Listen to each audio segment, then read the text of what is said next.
Well, first of all, Cash, congratulations on being selected as the 2025 South Dakota High School Journalist of the Year. What an honor. I'm proud of you. Tell me a little bit about what sparked your interest in journalism and how has that passion evolved?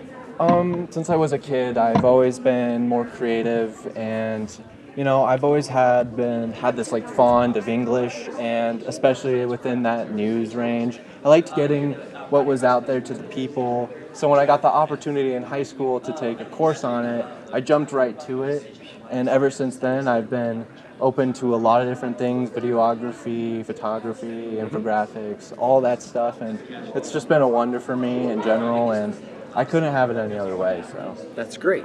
Cash, talk a little bit about a memorable story that really excited and you influenced somebody.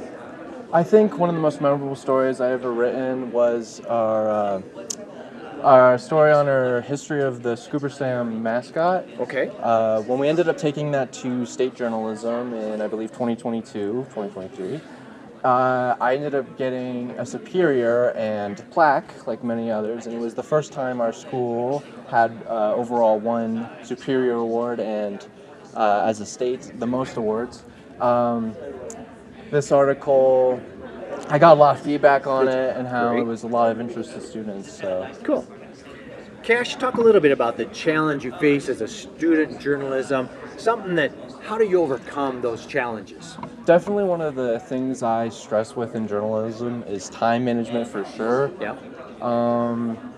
I think deadlines and having to communicate with people can always be a challenge, and just from people not answering their email. But the ways I face that is I've sort of created this system of being able to talk in person with people, and I've been able to work things out and manage, and get a healthy amount of sleep too when that happens. So. Good. So, Cash, talk a little bit about editor-in-chief of the school newspaper. Do you ever write stories that influence people one way or another?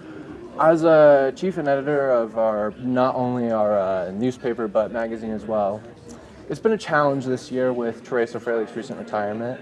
With only me and Shane Whitby at the moment, we've been working to keep the magazine and newspaper alive, and I think that I've been able to keep it going and making sure that students that are now coming in know how it works and are able to enjoy it as much as I did. Good. Talk a little bit about you're a senior now. If you plan to continue your involvement in journalism?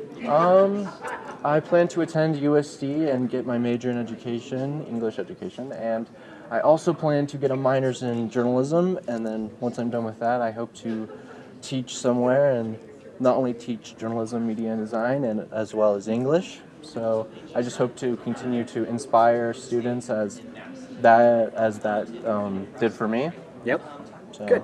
What's the hardest article that you write that's really tough? I would say the hardest articles I've ever written are the ones you don't want to cover. Right. It's always a challenge to write when you have no interest or no experience within a subject, but it's not always essentially about how hard it is to write the article. It's hard about getting photography, getting information, and especially coming to designing. Yeah. It's always more challenging than writing. Sure. Cash, talk about, are there any teachers or coaches that's really helped direct your future? There's a few people that I've had direct my life within the journalism field, and a few of those people I wouldn't be here without is Alexis Wolf, Teresa Frelick, Shane Whitby, and Tim Potts. They've all been amazing people, and without them and some of the friends I've had in journalism, I wouldn't have found this great community, and would probably have never received this award. So That's good. Let's talk a little bit about the award and what it means to you to be the 2025 state journalist.